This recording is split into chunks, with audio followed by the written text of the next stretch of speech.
Hey YouTubers, Jen True here. Thank you so much for hanging out with me today. So today's video is about the white willow, okay? It's on my top 5 list of trees to know. I think it's, on my top 5, they're all like really good resources in the wild, okay? So the white willow, the leaves. So first you need to be able to identify, okay?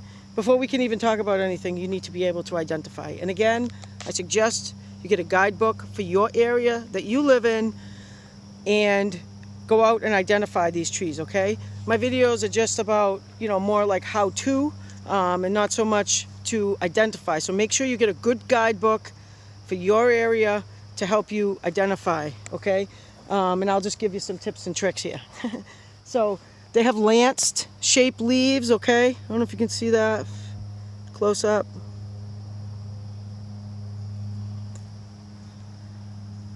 And then the bark has a yellow color to it. All right.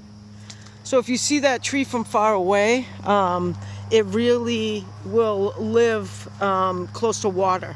So you can see there's some really big ones. They get really tall. So they're very, you can see them from quite a distance. And so it's just good to know that, because then that should signify to you that there's water over there. And so sometimes maybe if you're, in a situation where you need water, tip might, just might help you someday. So anyway, back to the white willow. So right here, the bark, and in the leaf, I believe as well, is a chemical, salicin, which is one of the main ingredients in aspirin, over-the-counter aspirin, or used to be. I'm not really sure if it still is or not, but it was. And basically, if you're in the woods and you get a headache, it's good for pain typically above the neck. So like toothache, headache, the black fly and the mosquitoes are making me crazy. Anyway, so back to the white willow. So you can just like chew on it. If that grosses you out, you can make a poultice and like put it in like one of those like cotton tea bags, and then you can use that if you don't want to put like the leaves and stuff in your mouth. But basically, like, you take the leaf if you don't want to chew on the bark. So we'll take a leaf. Oh, mosquito. Sorry. You need to take a Dramamine to watch this one, you guys. I'm just kidding. You take the leaf and you just kind of chew it. And then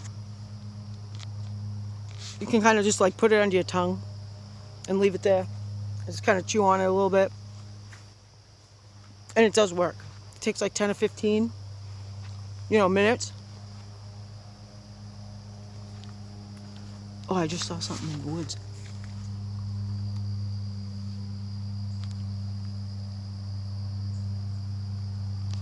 Oh, I was hoping we'd see a deer. That would have been cool. Anyway, back to the video. So you can chew on the leaves. I mean, you can swallow if you want, but I don't. And then it helps with the headache.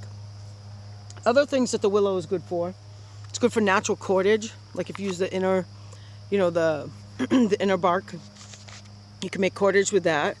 The wood itself, if you could find some dead wood, it's great to make a bow drill with, or a hand drill.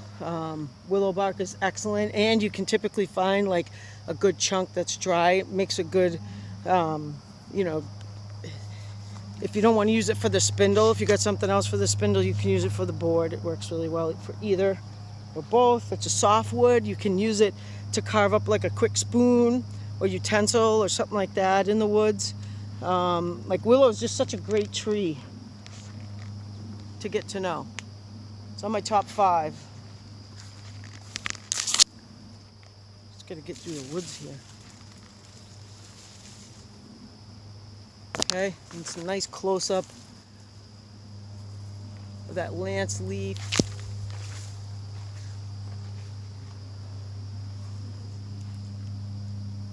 Okay, then that nice yellow bark.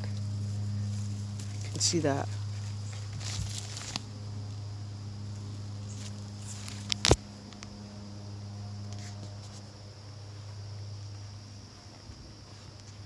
All right, well, thank you so much for hanging out with me today. I hope you enjoyed my video.